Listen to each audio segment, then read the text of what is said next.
SOP 204. Does the time it take to put together a podcast, is it really worth it?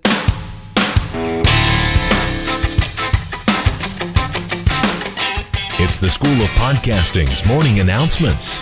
Here's Dave Jackson. All right, welcome aboard. I am your personal podcast coach, Dave Jackson, thanking you very much for tuning in to this first episode of 2010. This is the School of Podcasting's morning announcements. This is where we talk about all things podcasting. Our website is schoolofpodcasting.com. You can email me, Dave at schoolofpodcasting.com, and you can call in your comments courtesy of podcastvoicemail.com.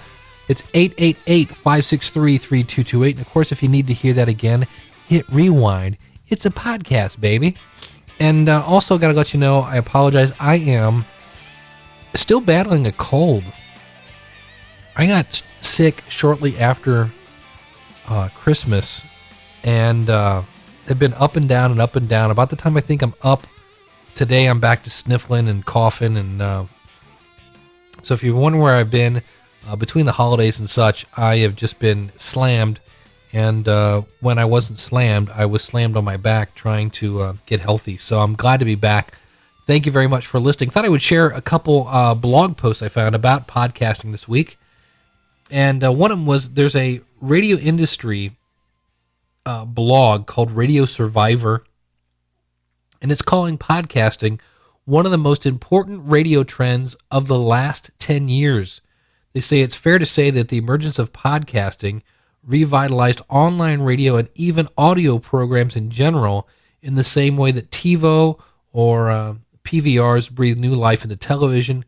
Podcasting suddenly gave listeners the ability to mold their intake of audio programming to their own schedule, better known as time shifting. Right. At the same time, RSS podcast feeds made it much easier to index. Oh, wait a minute. Much easier? Some people are saying it's too hard, but no, it's much easier to index podcasts and create easily searchable online directories organized by genre and keyword. It's that innovation which stimulated an onslaught of podcasts and podcast production. So there you go. One of the top 10 trends of radio. And I got to tell you, I spent I've probably spent about 6 hours in the car. Probably another reason why I'm sick. I'm not slowing down. And I would say right now, the biggest competitor to podcasting is Pandora. Pandora I have on my phone now. And I was listening to podcasts, and I was with my wife, and she's not a huge fan of podcasts because they're all about, the ones I listen to are all about marketing and podcasts and no agenda. I'm starting to listen to Just My Show, which is an interesting podcast if you're older, like me. I'm in my 40s. And I've been listening to Edgy Podcast Reviews, which is how I found about Just My Show. That's some podcast you might want to check out. And so we fired up my phone, and I hit Pandora, and one of the things I got for Christmas was a new car stereo that I can plug my iPod directly into it, or anything like my phone. Just got that 1/8-inch stereo plug in the front that makes life very, very cool. And we listened to Pandora on the way down. If you haven't checked it out, Pandora is very cool. You basically have a computer give you songs, and if you like it, you say, yes, I do, and it says, well, what kind of song was this? And it finds other songs like it. So it's very, very cool. And if somebody said, what's the biggest, in the same way that podcasting is not going to make radio go away, I think you always have radio. But I think the combination of podcasting and internet radio, that's going to take a bite out of regular radio. And it's an HD. I now have been able to listen to HD radio. Nothing like listening to the same old crap on a new station. Or in some cases, in Spanish. Wasn't impressed with HD radio. Got a blog post from, if you've ever listened to For Immediate Release, it's a great podcast, very niche podcast about people that are in the publicity kind of end of things.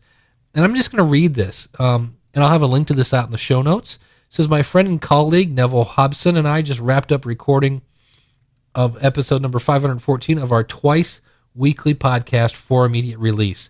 It's an auspicious episode, the 5th anniversary of For Immediate Release's launch on January 3rd, 2005.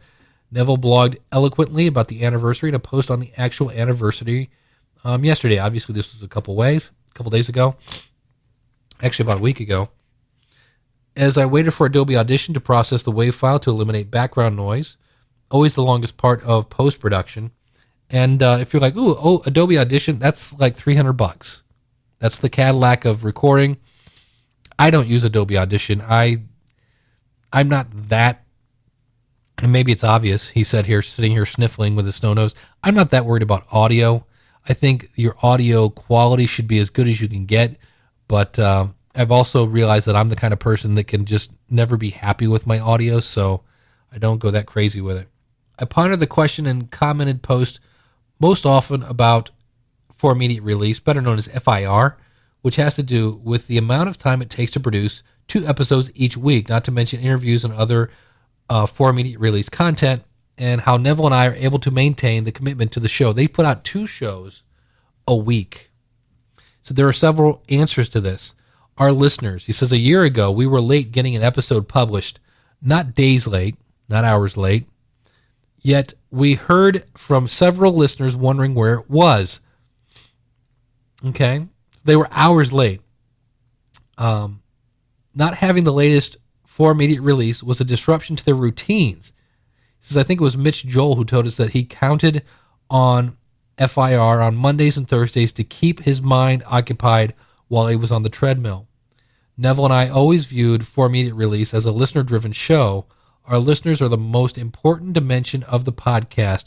Key point there. It's all about the listeners. I just listened to an episode of Podcast Answer Man, a buddy of mine, Cliff Ravenscraft, and I even sent an email to Cliff that said, dude, sometimes you take so long to get to the topic, and he kind of pimps himself and this and that. And other listeners called him basically on the same thing. And to Cliff's credit, he said, wow, thank you so much for your feedback. I will change the show. I apologize. You're right. Some of these shows were crap, and he has since turned it around. It's all about the listener. Because if you don't have any listeners, I'm just talking into an empty mic, right? So that's a great tip there. Mutual respect is another thing they talk about. The fact that the show is co-hosted makes it much harder to shrug off producing an episode. We have a set time for recording the show, 9 a.m. Pacific and 5 p.m. in the UK. So they're actually doing a podcast from different continents. Each of us knows the other has planned to be ready, so if one of us opts not to do an episode, it leaves the other one hanging out to dry. As a result, we have fallen into the habit of being ready. This is a little bit, I'm going to comment on this now, it's a little bit like weight loss. I do a weight loss show. If you've added weight loss to your New Year's resolutions, go over to logicalloss.com. It's a logical weight loss podcast, and that's true for weight loss. If you can have somebody kind of jump into the process with you, you can hold each other accountable. The other thing they mentioned here, staying current. He says, I can't speak for Neville, but for me, For Immediate Release is the catalyst for staying on top of the news and trends that drive the communications profession, which is what their podcast is about. He says, for each episode, I review well over 100 RSS feeds that keep me up to date on blog posts and news stories that match a wide range of keywords.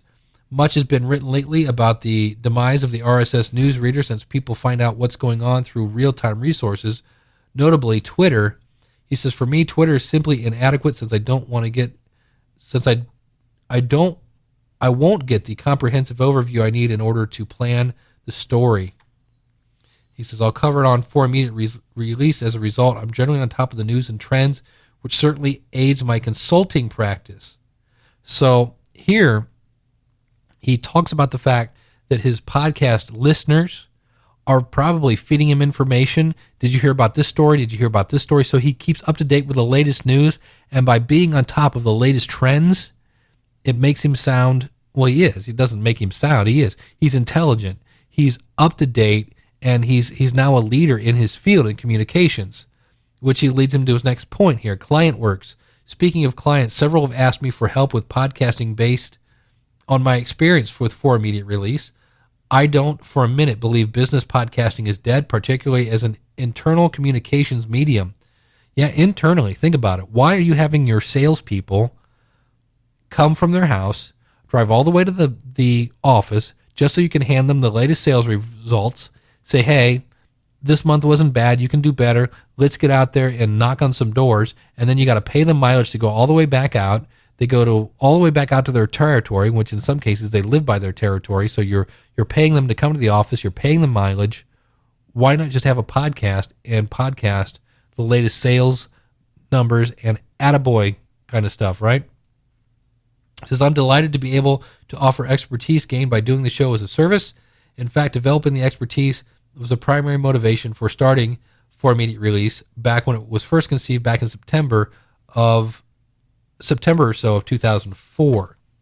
So, yes, in fact, I would say a big chunk of the people that come to the School of Podcasting do it, in some cases, not to start a podcast, but to simply be a podcast consultant, of which I would say, if you're going to be a podcast consultant, you should start a podcast, because you kind of lose credibility if you don't have a podcast. Commitment to podcasts. He says, when it comes to podcasting as a medium, I'm a true believer. It never exploded the way microblogging or social media networks have, or social networks, but the number of podcasts, the adoption of podcasting by mainstream media, and the number of listeners continues to grow incrementally, not to mention general public awareness of the medium. I love the idea of niche-oriented shows that appeal to smaller audiences than are required to support radio or television shows. I have become a podcaster, and I just can't imagine not doing it. Now, he mentions that they spend 14 hours a week on their 2 episodes. That is 7 hours a show, and this is how they break it down. For 14 hours a week, 1.5 hours for research, a half hour for an outline. So they have, he says, we maintain our outline in Google Wave, by the way. 2 hours of pre-production, which is you're preparing the stories and you're managing audio comments from listeners. Then the actual show is recorded an hour and a half, and then they do an hour and a half of post-production. So if the show is an hour and a half, I usually times that by 4. That would be 6 hours. They're saying 14. Apparently they must do a lot of post-production. I'm not really sure. And especially if they have a big audience, which it sounds like they do, editing audio comments might actually take a while. But here's somebody that's saying, look, it takes me 14 hours to do 2 shows. And again, for me, that's insane. I'll have to go listen to the podcast just to see exactly what they're doing. But nonetheless, that's, to me, if you do 2 1 hour, an hour and a half shows. Wait a minute, let me get my notes here again. Recording is 1.5 hours. Yeah, to me, you shouldn't be spending more than 6 hours to actually put out the podcast, record it, things like that. But like he said, he's looking at 100 blogs. He's doing a lot of research. But that also probably sounds like it's resulting in phenomenal content, which is what will make you stand out. But very interesting article, great tips from that. And I'll put a link to For Immediate Release out in the show notes if you want to check it out. Again, it's a podcast about the communications field, which I'm not really a part of, but I might check it out. And I've heard other people mention it in the past. So if you're ready to start a podcast, I highly urge you to go to the schoolofpodcasting.com. We've got tutorials. We've got step-by-step tutorials. We've got resources. So if you're looking for background music or ways to sell your podcast, things like that, it's all there, as well as the webinars are coming back finally. They kind of took a hiatus around the holiday times, and of course, with me sick, that kind of put things on a hold as well, but those are coming back, and so you can look for those in the future at the schoolofpodcasting.com. I want to thank you very much for tuning in. Let me remind you that if you haven't started a podcast yet, well, the longer you wait, the better chance that your competition is. They're going to get that jump on you. And, now's the time to start.